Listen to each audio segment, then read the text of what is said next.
and then the picture Yeah, of you. the sky.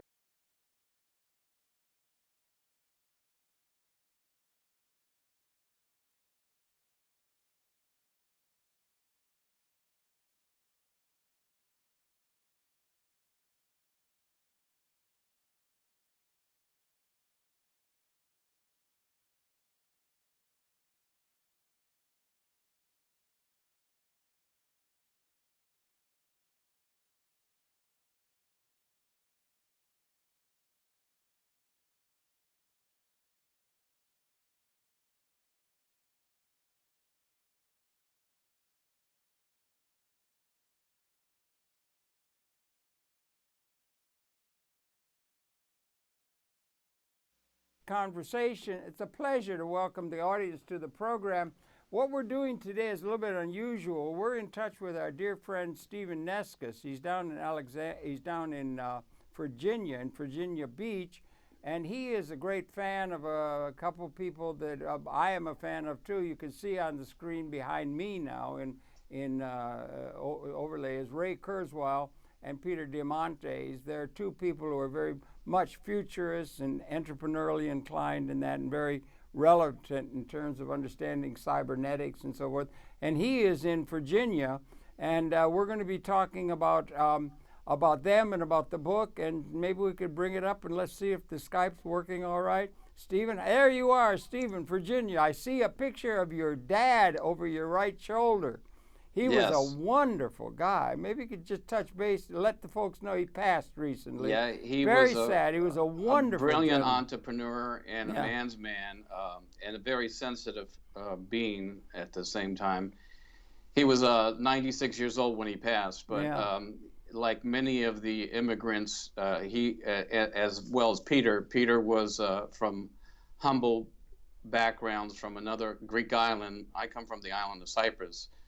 And his father was actually a Greek as well, and they're from Lesbo, the island of Lesbo. They're very much in the news now. Yeah, the a way island of station Lesbos, for people coming from the Middle East. Yeah. So we're two Greeks here. Yeah, Greeks. Yeah. Right. That's. I've thought about that. That's really true. But anyway, we're seeing now on the screen, in the audience is viewing, we're seeing Steve, and he's down, and over your left shoulder, it looks like a couple of young infants we can Those see. are my nephews. They're no longer infants. That's so when they were younger. We're showing the family portrait here, are we? That's right. That's right. Well, I'm here to testify. I met your dad. He was a gentleman and a scholar and a wonderful fellow. And at 96, that's really a great long biography. And you all owe it to your dad. And your mother, he was too. a special man, that's for sure. He was a brilliant man, and he raised three sons, and he did things that are exponential in growth. That again, he came from a peasant stock, and his grandfather actually came to America and created one of the first diners in Staten Island. And I'll tell you, if there's any, there are Chinese restaurants with that and everything, but if there's anything that is all American, it's the Greek diner. We would be so bereft if it wasn't for the Greek diner, which dots the landscape now with a real major contribution to the American culture is the diner. It came from the Greek input, and we thank them very much for that. And your family was directly involved in that, so you come from good stock. Yeah, we were entrepreneurs from the word go, I guess. I guess it is to start anything. Entrepreneur is a word. It's a French word, and I think what it means is people who are take the initiative in starting something new. Right. And Ray Kurzweil, who you was over your left shoulder or your right shoulder there, or mine also, is, of course, well known to many. He wrote The Age of Intelligent Machines, The Age of Spiritual Machines, a cyberneticist way back into the early phase of when anything was being paid attention to, this thing called cyber, or the internet even. It was all destined to come in the time ahead, but he was a reader of the importance of that in a singularly important way. And then Diamandis, they've teamed up now, and he's primarily an entrepreneur, but they've teamed up together, helped found the Singularity University at Palo Alto. Mm-hmm. So they're cyber pioneers and so forth, and also intellectually reading the implications of cybernetic development, a major phenomenon of the time at which we sit and talk, right?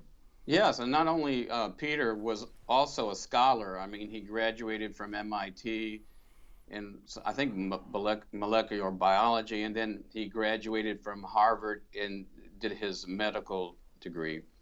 But of course, he wanted to go into space, and yeah, the X Prize he's responsible for, is he not? and Yeah. there's a whole story about how that happened. Was that NASA was closing down, and he didn't know how he would be able to get into space. That was his dream. Mm-hmm. That was his passion, to be able to fly into space. Uh-huh. So he got a book about prizes, and there was a story about the longitude and latitude prize where they were given a prize because people were wrecking into the rocks, and they had to have this system that sailors use today and navigate today.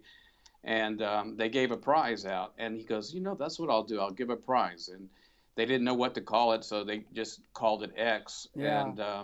And exponentially, it grew to the point where now they're actually have landed successfully. A rocket launched it and landed it back onto a barge, which was amazing in itself. It's like taking a needle in a haystack, but delivering, loads of stuff to the space station. So this is just one of his many exponential businesses that he's getting involved in right now. Yeah, right. And he was co-founder with Ray Kurzweil of the Singularity University. Yeah, they started which is a focus for a great deal of the cybernetic understanding, which is having such an impact upon the human condition now. It's almost hard to keep track of it. It's going like gangbusters, infecting everything. Right, and it will continue. This is just the beginning of the singularity. But through a point in time, something great will happen, and they created this platform where exponential businesses can be discussed and launched and created, and it's a very important part of this exponential growth that's going to be occurring. Yeah. And we got to go even further back and talk about Bucky Fuller. Oh, well, yeah, Bucky Fuller would be somebody that they would both see in pioneering terms, yeah. Absolutely, and he always my impression with him was that we're hurling through spaceship Earth, Mother Earth, and we're all on this planet, the spaceship together. So we have to come up with some good design that will help us do the mundane, so we can do the important work, which is creating a better society of housing, healing, and education. Yeah. And that's my focus is financial mechanisms and housing, healing, and education. Yeah, so, you had ideas along that line. I don't want you to have to put them all out here, but we touch on them. One thing, we mentioned the fact that Ray had written and he's got an incredible site, Kurzweil AI, artificialintelligence.org, and that's a major site with research that comes out every week that's got all the developments going on in cybernetics. And he's written a great deal, and we mentioned his book, Age of Intelligent Machines, Age of Spiritual Machines, and he's written others. But also, I'm going to hold up a book now that DeMontes has written. I'll just hold it up in the audience, and you can't see it, Stephen, but the title of that book I'm holding up is Abundance. Great. That's a major book that came out about a year or so ago, and that had a wide following and so forth. I'm holding it up for the camera so people here in the audience can see it. And it's subtitled, The Future is Better Than You Think, and new evidence for, I can't quite understand, abundance, a new evidence for abundance. And this is a major book. And then on your part, Stephen, maybe you could hold up, there's another book that's come out. Both these books have been recommended. Now you're holding up the book. The new book is called Bold. And maybe Correct. You could talk to that. That's come out just within the last couple of months, right? And this is kind of like the manual, as Bucky Fuller did the spaceship manual for planet Earth. This is the how-to manual and the follow-through to the book Abundance. Abundance talked about all the stories that were in here, and this is actually a just for social entrepreneurs or engineers, um, this is a how-to book on how to get it off the ground. A lot of good, important things that are in this book. But like Yeah, and you've thousands of been years pouring. I ago, haven't seen Bold yet. I'm looking forward to it. I haven't had a great chance. I've book. been I mean, business with all sorts, acts with other things. I wish I had read the whole book to speak about it. But he starts off talking about like thousands of years ago, uh, only like kings and queens and people of that level could solve large scale situations and problems. Today, right now, for the first time ever, somebody that has a passion and a commitment and is a committed individual has access to the minds, the technology, and the capital to take on any challenge. That's And any challenge. It covers a lot, doesn't it? yeah, and Yeah, like like that's where making I the am right world now. work. I'm in a sweet spot when Yeah. it comes to where what I want to do could never have been done Anytime by other the than common now. Yeah. person. Yeah, or the idea of abundance. That would be Fuller thinking. He had reading the whole history of mankind and so forth, and the technological development that we were gaining on the percentage of the world population that could be seen to be a have, as we talk about a have, as opposed to a have not.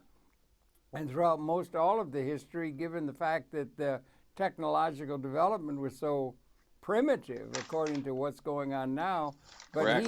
he had a coefficient of the world population with all thought to the resources that are there. They were all here when we came out of the cave a couple 100,000 years ago, and there was a liaison with the technological development to utilize the natural resource base of the planet with technological addendum and good design. And the percentage of the world population that could realistically be seen to be a have, you'd have to get a definition of terms that would be reasonable and everything.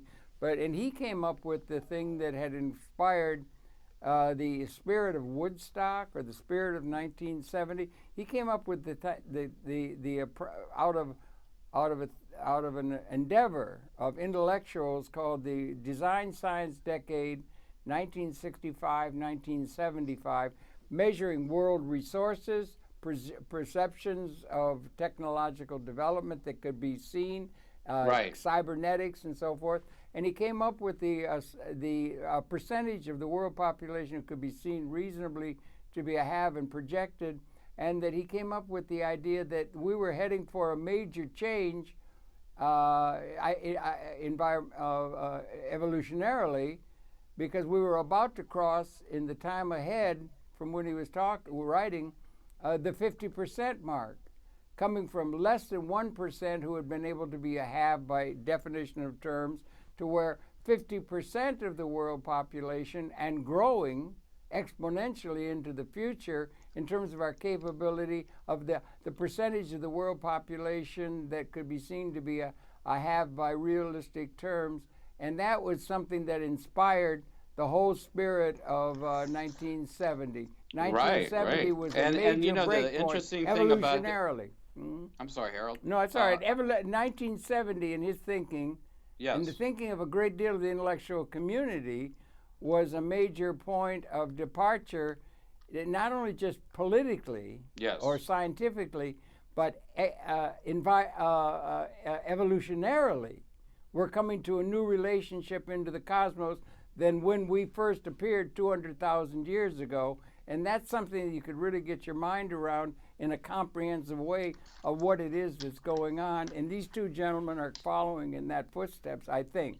I think so too. I think that Kurzweil would definitely be one to say that, and I haven't talked to Peter, but I would think that he actually um, has some of his heroes and in that league. I was very impressed with the understanding of good design, because without good design, you don't have squat. So we really have to have our patience. And in this throwaway world, we're not creating the good design that could be implemented for that, because we're in like what we are as in a consumption society, a throwaway society at this point in time. And yeah, a lot of people have a whole lot more than what they have, and even what we have now outstrip any king or queen that's around.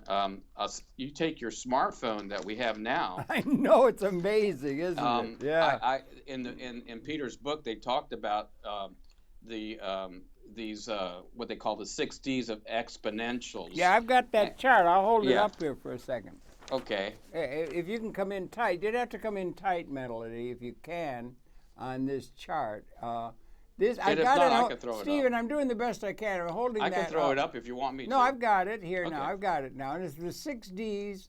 Exponential is an important concept that should be understood by all, including policymakers. And Right, so forth. right. But he's got the. So I've got that up a full screen now. So why Okay. don't you talk to this chart and I'll just hold it. It can be read well on the screen right now. Good, good. Well, your first one is digitalized, which is the digitalization of society. And if you want to talk about that in, like cumulative terms, we started off a culture kind of like, well, we were all around a campfire, and we started building on ideas, and we started talking about things. So things, the way to explain that probably would be like, we're around the campfire, and then we got a little bit more inventive, and we picked up with the printing press, and then we exploded in with a digital representation and storage and exchange of ideas that made possible by computers. So anything that can be digitalized in that level it starts off the game. If you look at Kodak is a great example of digitalization and the situation. They started off, George Eastman, in 1878. He was basically 24 years old, a junior clerk at a savings bank. Yeah. And he was going to take a vacation. And one of the guys mentioned, why don't you take a camera? So he said, sure, that sounds like a good idea. He was going to go to Barbados or someplace like that. That'd be a good place. Yeah. Right. And so he gets the equipment. The equipment is like the camera is the size of a pit bull. You have to have a huge tripod, a tent. Everything's a wet process. So you had to go into the tent and lay down the emulsion and then put it in and then have that tent to develop it. And a bunch of other equipment. So basically, he never got to go on vacation because he was a thinker. He got very obsessed with this new technology and chemistry. Uh-huh. And back then, photography was like what they call a wet art. They had a wet and emulsion. And at about the time he was starting to study this and get into it, he wanted to develop a more portable process. So he got into this new gel that was being developed, and he could make what they called a dry process happen. Mm-hmm. So back in 1884, he basically fine-tuned this, okay, and he made a roll of film. Okay, and then in 1888, the first camera he created was good to go and commercially available. And in 1892, the Eastman Kodak Company was created. Right. Okay, Huge company. so now everybody got a company. camera soon. Yeah, everybody did. Yeah. Right. So he was obsessed with. He wanted something with more punch. Again, he was a thinker, always thinking. Okay, so he was obsessed with the letter K. So he came up with the word Kodak. So that's how Eastman Kodak was created. Is that what does Kodak have a meaning? Is it another language? No, just something a make-up word. He just liked the letter K. And it was his idea. He can go with it, and that's an entrepreneurial kind of attitude, right? Right. Right. In 1892, do you want me to hold this thing? You want me to still hold this chart up for the folks? I'll talk about digitalization, and then we can go from that point. Okay. You're still on to Eastman Kodak as an entrepreneurial story. In 1892, Eastman Kodak was born. And it was basically a chemical supply house with selling that and the development. the idea gradually, he started developing it, and he says, I want to make this more portable, okay? And so he developed, the film and the dry process. Well, in 1973, that's a big jump in time. yeah, comes around, and I mean, he's always thinking, I gotta make this as simple as a pencil, okay? And in 1973, now his business is just going gangbusters. He's got all kinds of things going on. And he's basically got a monopoly on the whole business. Okay, from not only taking the pictures, but he made it so that it was a common that the common man could actually take a picture. Yeah, Before, it was right. very, very expensive. And he was getting into and he was doing gangbusters. I mean, not only did you take the picture, you didn't know what kind of picture was taken, so you did the whole roll. You could develop a whole roll of film and have nothing, but you still paid for it, And so he was making money hands over foot. And then about 1973, the memory business started, okay? And this guy named Stephen Sassoon that was an electrical engineer, graduated from the Poly Institute of college. And his boss came up to him and says, there's this new thing called CCD, which is charged coupled devices. Yeah. Hello.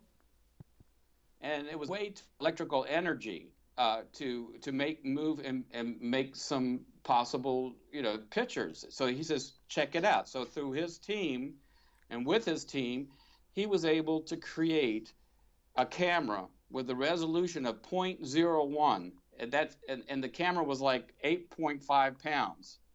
So can you imagine that? Well, what you're getting at is entrepreneurial, technological development, displacing I'm things getting that were into before. the digital thing. Let me explain to you why. Now, this is very important to understand about digital. The resolution was 0.1. So all these bigwigs, okay, and you got to understand. I think the company was about 1996. Okay, it had reached 140,000 employees and about 28 billion. Another but before big that, jump, yeah. Yeah, but before that, 1973 wasn't quite that big. But the company was basically a monopoly. It owned, the rights to do most of the processing of photography, and in the United States. And this camera was only 0.1 megapixel in digital form, and that's zeros and ones for the people that don't know what that means. It means anything digital means zeros and ones. So he makes this camera 0.01. I didn't bring mine. I had one of the first Kodak cameras that actually came out. It's like $400. It was like a half a meg, and the next year they made it a full meg, and I went, holy crap! They just doubled the memory, and I'm out my camera. So it was like. Yeah, that's going on a lot now. Yeah, things are being displayed. Memory doubles every 2 years, just about. So he had a 0.1 megapixel. Okay, and so all the executives get like, this could be like a real spoiler for our business. So they started asking, when is this going to be ready for prime time and all this, because they were worried about this eating into all their business. Yeah. Well, he goes, well, maybe in about 20 years and or so, and so they kind of buried this information instead of looking at it how it could actually revolutionize photography, because they went. You got to understand, Kodak was making life easier to make the moment happen at any moment and have it simple. So they actually destroyed their business model by burying it. Well, now, if you understand anything about exponential growth, if it took, they didn't understand about exponential growth. Let me Well, explain something about exponential, and then I'll do go you back want the into chart back up now or not? No, not yet. Okay. Exponential growth, and I'll go into it, and I'll let you know when to get the chart up. But exponential growth, okay, like you have linear growth, it's like 1, 2, 3, and 4, okay? Uh-huh. But compounded, the exponential growth, everything doubles. They didn't realize that this was going to be ready for prime time way before he even estimated it. So let's say I take 30 large linear steps, okay? And this is one of Peter's examples, and he goes out in Santa Monica from his house and he takes 30 large linear steps. Well, guess what? You basically went at 3 feet about 30 meters, okay? Mm-hmm. So now you take those same exponential steps, 30 exponential steps. Remember, it doubles, okay? From the same spot, you will end up at 1,000,000,000 meters away. And that's like orbiting the Earth 26 times. That's exponential. Yeah. That's the exponential. And how much does that apply? And, what does that apply to in terms of the human condition? That applies to the second step, which is the deception. Okay, you want the chart up now? Sure, you can show it. You can show it. Let's bring it up again, Melanie, if you can. This is a very important concept, exponential growth, right? Because it's characteristic so you went from the digitalization to that to the deception that it's only 0.1 megapixels, but over the time, it became which would be the next step, and I just explained the exponential growth level, a disruptive phase. Well, because it became so successful, it would become disruptive of past products and that technology. But the other people kept on pursuing it. People that saw where this could go, but they didn't even understand exponential at that time. So exponentially, it starts to grow, and the disruption is, in very simple terms, you don't need any more paper. You don't need any development time. In fact, I can see which pictures I want to develop. Okay. And let me tell you what happens in. So in 1975, they had this 8.5-pound camera, and then in 2007,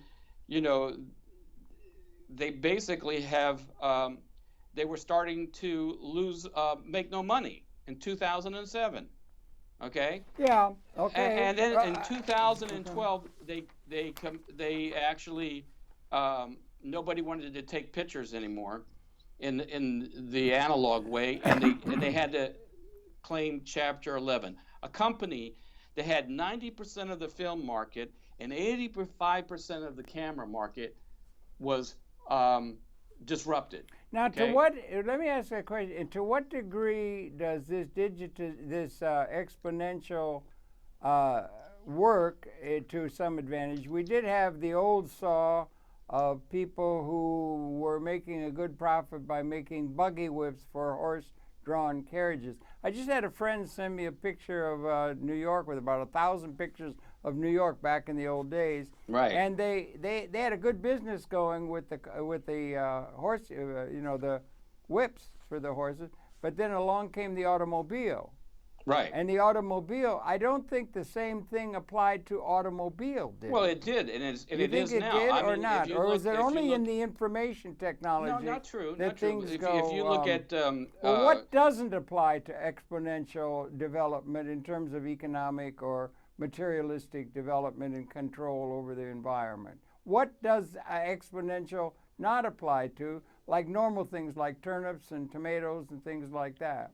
No, I think that once it becomes exponential, yeah, but there's no is it apply to everything, or only certain things like information technology, I'm trying to think what which it doesn't is particularly coming ripe now? I don't think there's anything that it cannot apply to. Okay, well, it'd be good to make that clear. Look at the cars. Cars have been, they started off with just its primitive state. And now we have multiple different types of fuels that we can go in. We have electric cars. Yeah. We got cars that actually fly. Okay, I saw it on Facebook the other day. Guy pulled out of his car the wings go up like this, the little helicopter wings fold out, and they lift him up, and he shoots off. But does it have a particularly strong reference to information? And anything that can be Moore's digitalized law will have and all of that. exponential growth. Let's put it this way: said anything that can be digitalized. But look, people were in the campfire, right? And they're talking. Go ahead, yeah. Okay. And they're talking, and that was one way of information exchange. Then they went to the printing press. But when it got digitized, when did it get exponential. What I'm trying to say is there's been progress. So you don't know what's going to be digitalized, what's going to be exponential. Well, what I'm growth trying to get at, happens. has this digitization, it seems to me that this is a thing of the moment, not over the long haul. It took a long time for technological development to go, and it wasn't going like where you go 30 miles past the moon if you take 30 steps like it is in information technology. Right, it didn't apply to other things that were developing so slowly in terms of getting a different spear point and then a different, this kind of thing. It seems the to spear me point, that was a technology relevant. that was always duplicated. It was never improved upon. Now we have atomic bombs that can blow the whole world apart. So, there are exponential growths.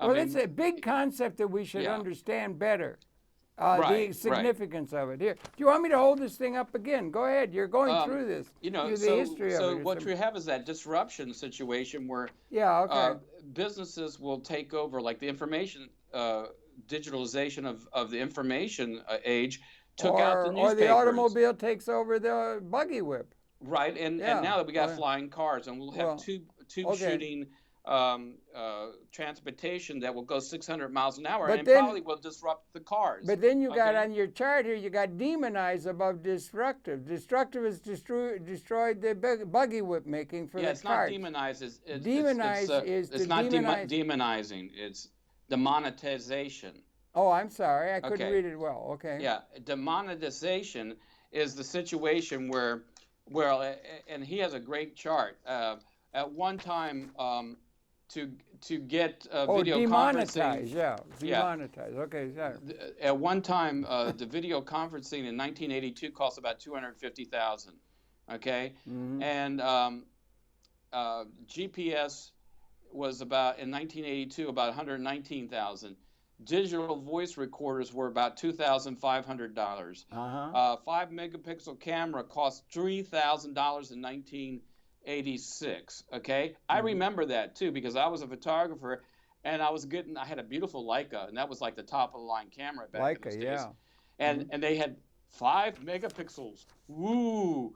And if you had a 10 megapixel camera, you were a professional, and it cost you $10,000 or $15,000.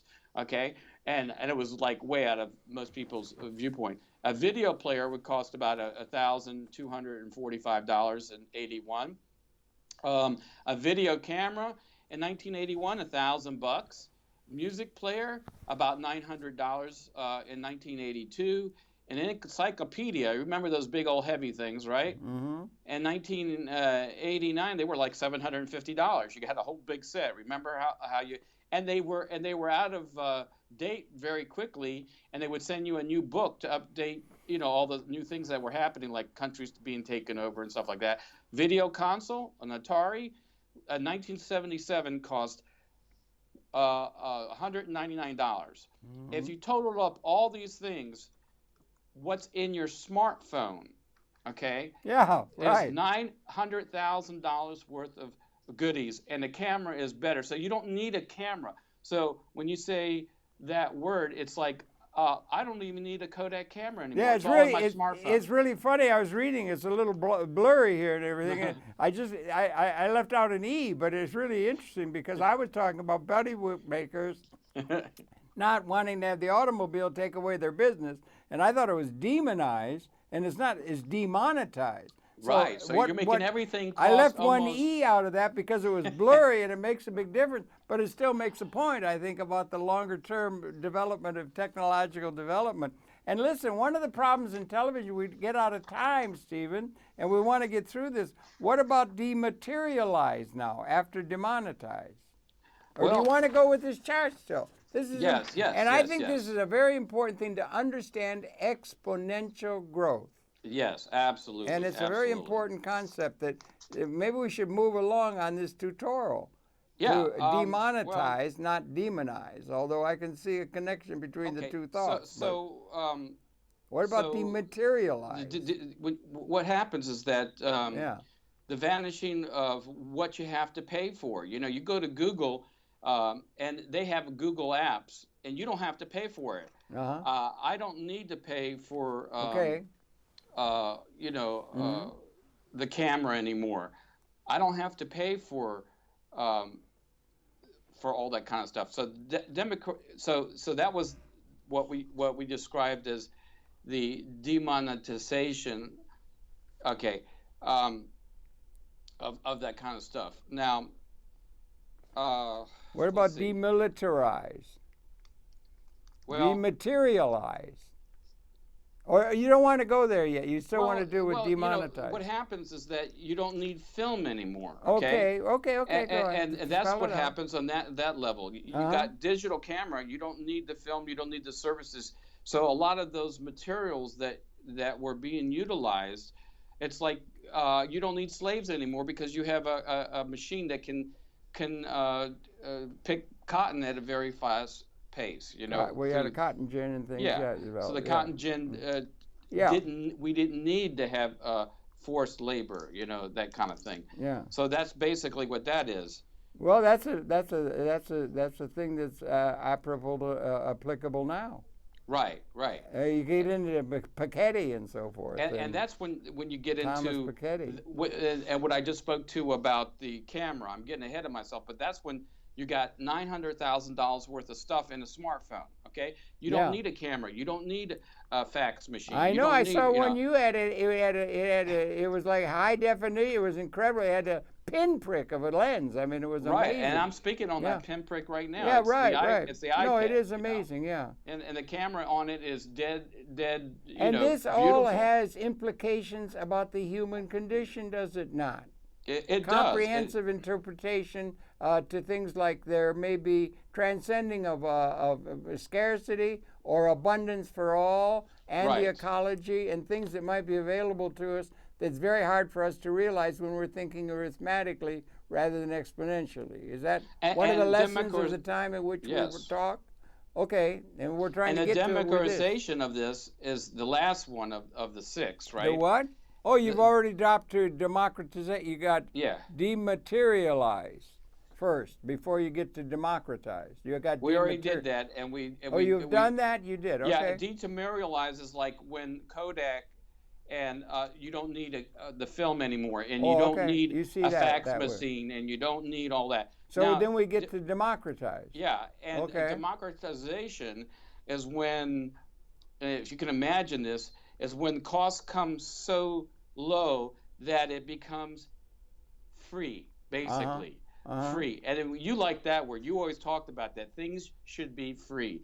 If we can get things out there at such a low cost, if they become incidental in the usage of it, then you could really, and all society can have it, it will not be at a 50 percentile of haves. It will be 100% of haves. Well, he said, Fuller said we were crossing that line in 1970. We were crossing the 50% line, but that line was proceeding exponentially. So we have been actually, in that sense, we've been living. We're already there in terms of having exceeded at the level of capability material scarcity, which has been the condition in which all of human society's evolution and historical development had occurred. Right. So we've been in a new kind of condition in terms of capability. We're already there in terms of capability, but we have transcendent scarcity. But we have all these. We should put that up on the wall. Yeah, I think. But we have all these. We have all the institutions are predicated. Realize all the institutions we're surrounded by. I mean, architecture, thinking, institutional structures, everything has all been built within a condition where it was assumed there wasn't nearly enough. Right. There was scarcity, and it's still assumed it has to be, and the laws of economics are built upon the idea. Some people say economics is the science of scarce resources. the thinking of the political process is scarcity. For one to win, somebody else has to lose. The whole panoply of things that we live by is now being perhaps outdated by the exponential reality that you're trying to bring out in this chart, it would seem to me. Perhaps. Right, and never has And they're the trying to bring individual out had in their that work, power to actually develop exponential growth and outthink and outmaneuver these old antiquated institutions. So there's a really big disruptive phase that will go along with this, just like the newspapers got booted out because there was, information on the web. So they had to really, restructure their whole business model. And right now, it's built-in scarcity is the model. If I can hold information back from you, I can charge you. That's a lot why of money. I think I put the demonization in instead of demonetization, because I was just you're going to demonize that which comes along and threatens your business model. Well, a lot of people get fearful. That's what a lot of the politics is about. Yeah. Yeah. I mean, a lot of the Kodak executives, the first thing they said that when that fellow, brought this 8-pound, big camera there that only had a 0.1, Steve Sassoon, 1 megapixel. They didn't ask him, how did you create it?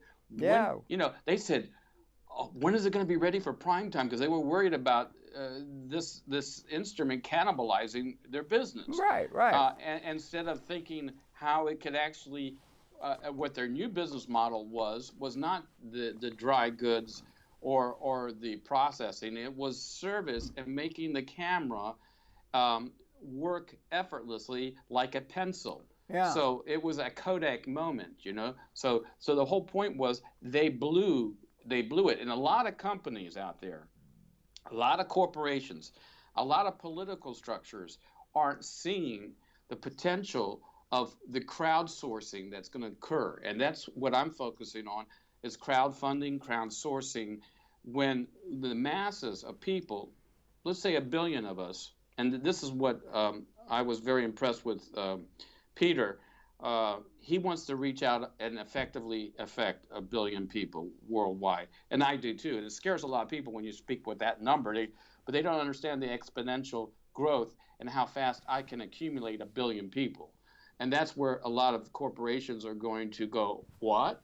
When 1 billion people say, hey, we want to buy a 1 billion iPhones or 1 billion of this, then we become our own Walmart. And when that happens, a lot of corporations will either be very wealthy or will be dissolved because they didn't play with the right rules. So can you imagine 1 billion people, or let's say in the United States, a few 100 million people saying to K Street, which is the arm of most corporate structures, the lobbyist group, they basically write the bills and tell Congress, unfortunately, what to say. They're like a mouthpiece, and for X amount of dollars, they can buy a congressman and say, push this bill.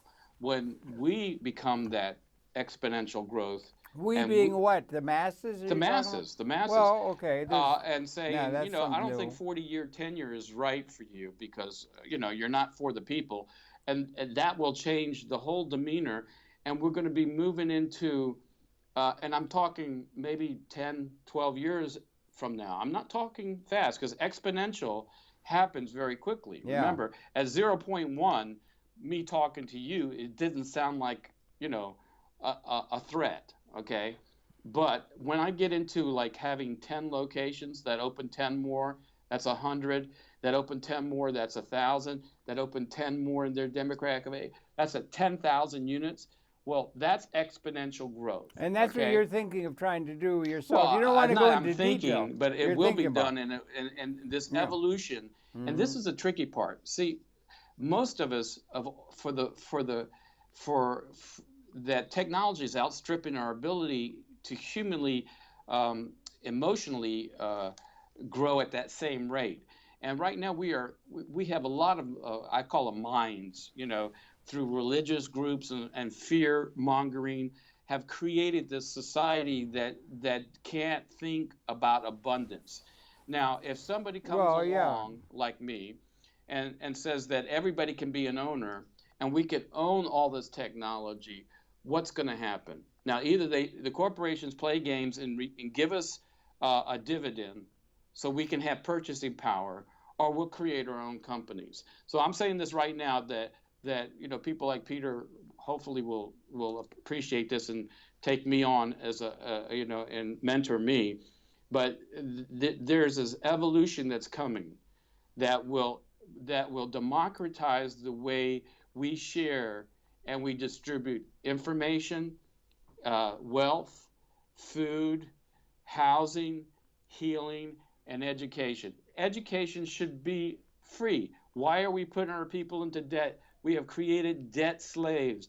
And this is just a precursor to this next exponential growth when we monetize education and all these institutions where they don't cost like an iPhone. Doesn't cost you much. Well, that's all well and good, but that's well and good. But again, you look back at the world and everything like that, and you've got this world that we're in.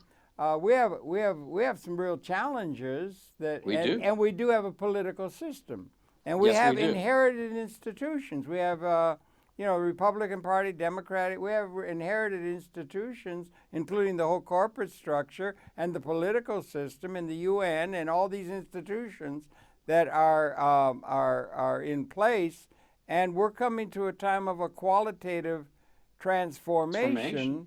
And that is going to be, in a certain sense, you're talking about the means by which individuals or groups of individuals, in societies or even in a nation state or something, get a sense of what is called in psychology and so forth, identity. Right. They've got institutions and thoughts. They got language that they get a sense of identity, or they've got religious notions, or they've got ideas of Thomas Jefferson and the Declaration of Independence, or or you've got Sharia. Everybody should carry a gun. You got Sharia, this or that. Or there's differences of opinion, and you've got different layers of capability. But what is going on is you're transcending. Actually, what you're doing is you're transcending not just a period where a new plow comes and gets rid of plow horses or something. You're transcending an era of you're descending it's almost evolutionarily. Because yes. No, but that's a little bit unusual to think that could be the case. I guess we know pretty well. It's 200,000 years we've been here as a species, and what we're claiming or saying is a characteristic of the time in which we live. This generation, let's call it the 10,000th generation for Homo sapiens on the planet, is the defining generation in terms of a qualitative, not quantitative, a qualitative transformation that can only be seen perhaps in evolutionary terms. We're coming to the end of 200,000 years, and we've had means by which people got a sense of identity out of that period. Right. And one of the major things that has been characteristic of the various political or economic interests that has been characteristic of that 10,000 generation history is the way in which one group got to be in a position of authority politically or technologically or in any other way was primarily through whoever had the military prowess to establish something new and then have soldiers to protect that idea or that personage, perhaps. It was a Nebuchadnezzar or a Pharaoh. I mean, it's still happening here. Yeah, it's still happening on planet Earth. Yeah. And it's called being real. And it's whoever's got the power to exert the influence over others can win and over them, and then with PR and with creation stories and so forth, our tribe's better than yours and that kind of thing. Divide and conquer. Divide and conquer others and so forth. It's been the way in which the whole human condition and the whole of history has evolved, and now we're saying we're coming to a time that whole process of realpolitik, which has been led primarily by military prowess, that's the means by which initially the legitimacy of a particular order is set up, whoever's got the ability to protect it militarily has reached a point of qualitative transformation, because as is understood by modeling, you're modeling things exponentially here, it seems to be, it should be brought out in the open, but it is that the means by which the power of the leading element in a political sense, the political and military power, has now reached a point since about 1970, again back to that time when Mr. Fuller was looking at a qualitative transformation exponential, where the weapon systems that are by what measure political power to be able to conquer and intimidate others and assert yourself and power, and then with public relations and education and the rest of the means by which a particular system exerts itself, they've become, if they're to be unleashed as they have been, and the whole record is one right up until yesterday of what they call war between the people who claimed power in order to be able to gain advantage materialistically or otherwise, now are of such a nature that if they were to be released, apparently from the modeling, it would be the end of the entire Homo sapiens species. Well, that's true. Now, is that ever mentioned? Is that ever brought up? Well, is it I ever don't think we even quantified? have Is to it go ever into put that down? right now, Is it made because- clear to people that that is the existential reality in which evolution has brought people are the living Homo in sapiens it now, species? Harold, and I think they're feeling it. I mean, everywhere you turn, there's a terrorist, or there's fear, and there's intervention, and there's a lack of, you know. Well, let me spell it out a little bit more. Well, let me finish what I'm saying. That would require. We can't do it from a safe haven. Right. From looking at things from the United States of America and Arlington and New York City or something. That would require, if for that to be really effective at a species level, right, would require the unleashing of the weapon systems, full tilt boogie of the United States of America. And one can say, well, that would never happen because we're good. And that will never happen. And no irrational, that's irrational, it wouldn't happen. But that was what is there any chance that that could be done out of frustration of not being able to deal with the qualitative transformation? No, wait a minute. The qualitative transformation of the living side. My book, Harold. No, let me finish the thought. It's almost done. The qualitative transformation that you're describing, this exponential, that we've transcended scarcity, that we have enough. We didn't have enough. We built a world built not on enough. Our institutions are all built on that. So, and that idea is never mentioned in the political process. Right. Okay, so what you have is a situation here, Harold, which is the name of my book, and I'm going to give it to you at the first here at your show. The launching of the book is coming out in about 12 months. Okay, you got a book you're writing. It's called Grow Up or Blow Up. Well, that's a paradigm shift of the Great Awakening. Either we transcend scarcity and we get rid of all our weapons of mass destruction that are pointed at us, and utilize all that $600 billion. We're up to $600 billion now in utilization to make weapons of mass destruction and defense, or whatever you want to call it. Where right now Russia, there was an article in the New York Times that said, we got to be careful because Russia has bumped up their weapons of military defense spending, and it's at $10 billion or $11 billion, and they failed to mention that we spend $600 billion in just the military alone. Now, the other much side of that shoring up the atomic capability of our Trident submarines and so forth in order to keep a leading edge. Yeah. So let me finish exactly. what I'm saying. United States of America. So long as we keep the satellite lanes open and the water lanes, we own. We own those lanes. Then we're going to get all the oil we want. It's going to be a petrodollar and all that. So there's this big fight.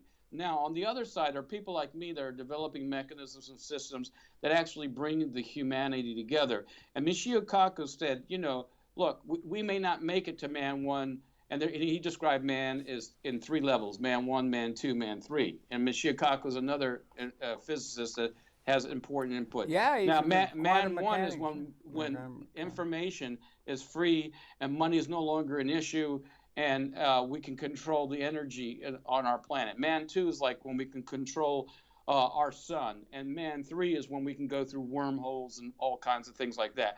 Now, that's just by today's understanding. Yeah.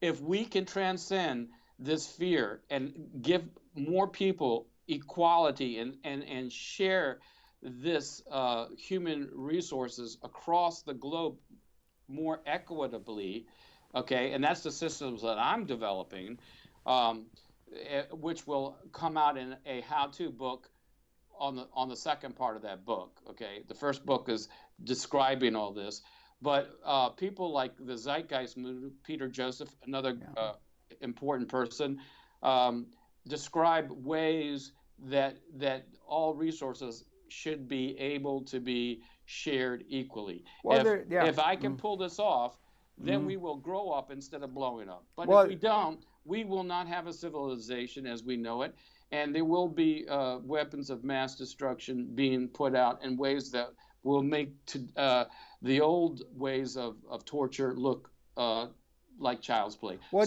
So we have to address this issue about abundance, and not even put it in the potential form or potential capability, but put it into practice where there are good mechanisms. In other words, good, as Bucky would say, good design that will actually provide this platform for all of humanity. Well, all right, that's good, and that's getting it back to the beginning point of everything. And Mr. Fuller is saying that we were crossing that line, and it actually, at the level of capability on the living side, as Fuller would put it, on the ability to have everyone realize their full potentiality and take care of the environment and everything, we have the capability now. We don't have to get a bill of this or a bill of that. We have that capability collectively now, and it isn't realized. They're fought over who's going to get the, the contract for this or that. We have the capability, Harold. Yeah. You're right, but there is a But problem. it's not voiced. It's not voiced. It's not made clear that we have. You never hear anybody say we have transcended material scarcity. True. Seriously, they should at a level of all levels of policy. That should be up there as an alternative. We can liberate or we can annihilate the human species, and it's an evolutionary stage that we're going through now that has to be realized, and that's the hope of the time we live, but also it's very dense, it's very thick with great possible disaster that if we don't remember realize that Kodak moment when it started at 0.01. Okay, I am 0.01 right now. Okay, I am talking to you about this, and it's not just voicing it, Harold, and that's important because it starts with voicing it. That's 0.1.